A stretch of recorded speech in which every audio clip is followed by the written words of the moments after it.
So that was Douglas talking about joy. I just thought as well, before we go on to our experiment, maybe we should do a memory verse quickly.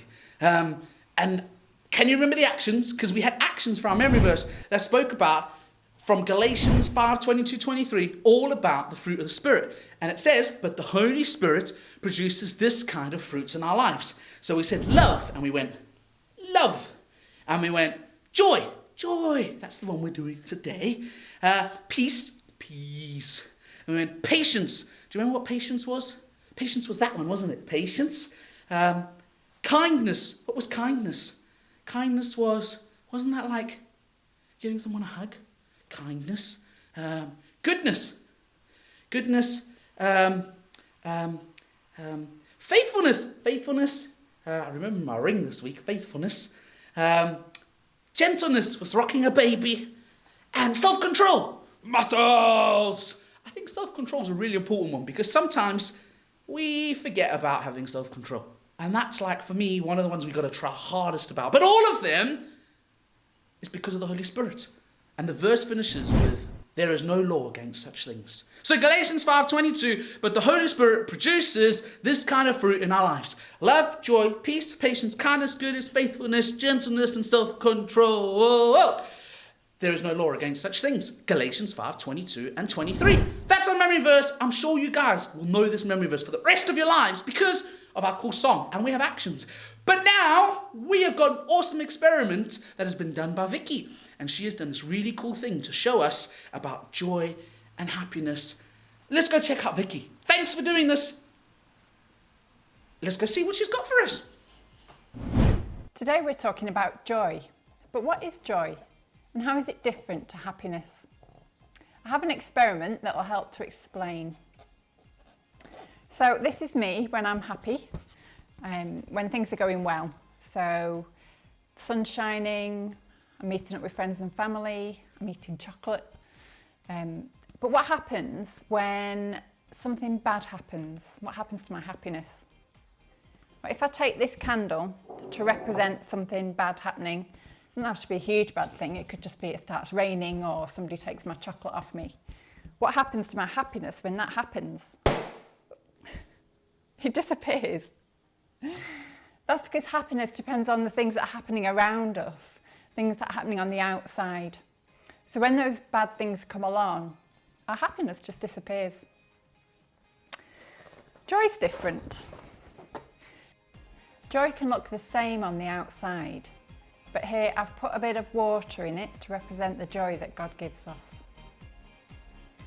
So, we'll light our candle again.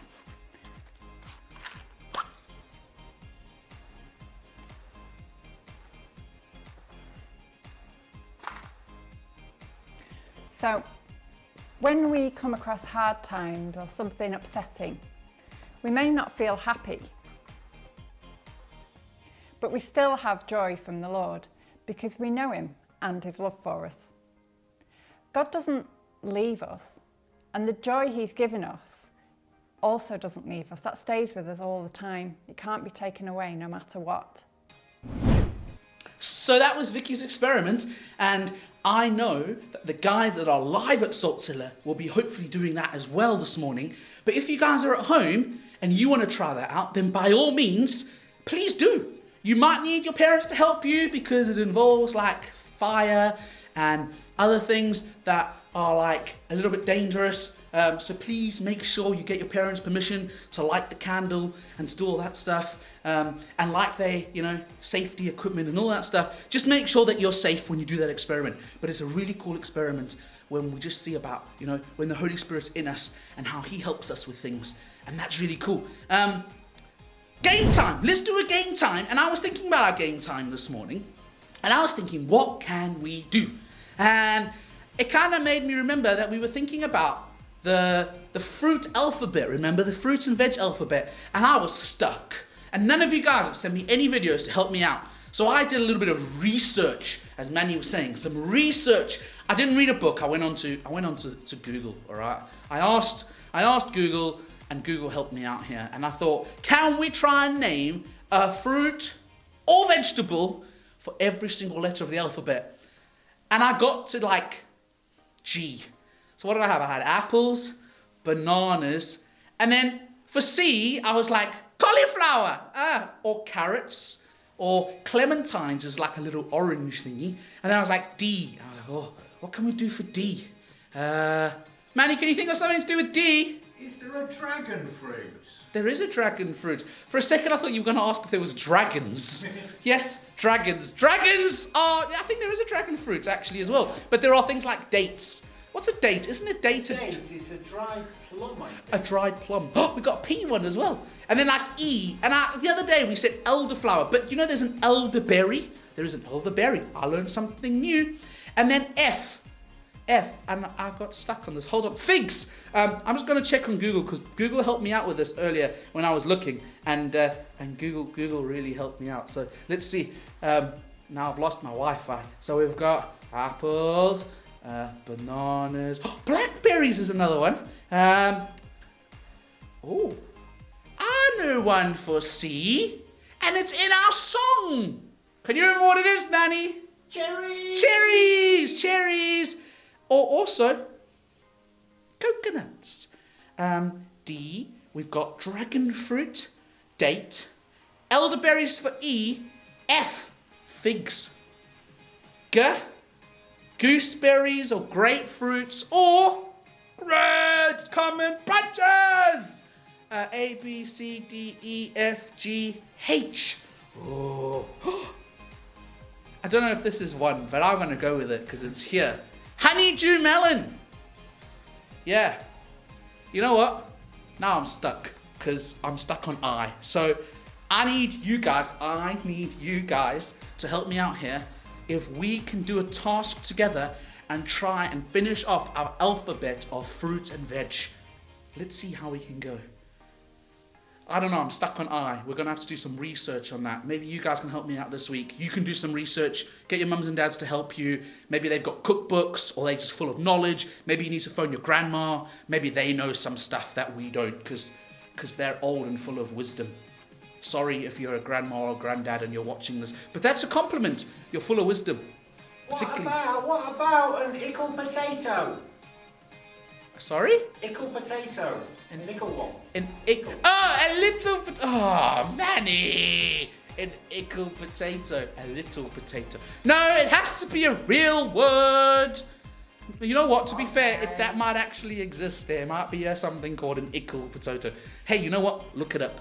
Next week. Iceberg lettuce. Iceberg lettuce. There we go. Well done, Manny. There we go. We got one. We're getting there. What comes out? The J. Anyway.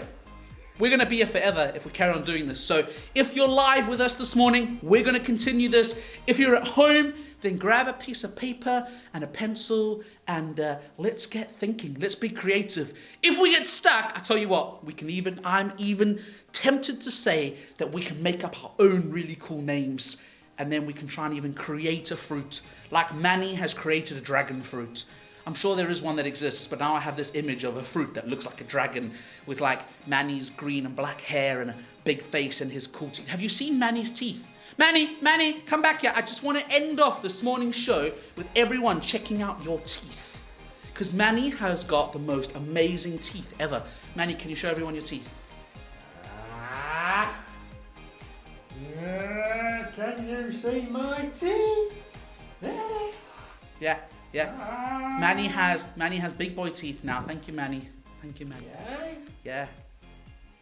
Oh. All the better for eating fruit with. Hey, Manny. Yeah. Yes. Lots of fruit. Lots of fruit and lots of veg because it's healthy for you. Guys, That's our lot for this morning. Please remember to send me in shout-outs. Send me out stuff to help us out. If you've got any jokes, we seriously need help with jokes, as I say every week. Particularly Manny, I think, needs some help with some fruit jokes. If you've got any corny jokes, that's another one. Corny jokes for our joke time. Because a corn is like, is that a fruit or a vegetable? Vegetable. I don't know, is it? Because technically, what defines a fruit and a vegetable?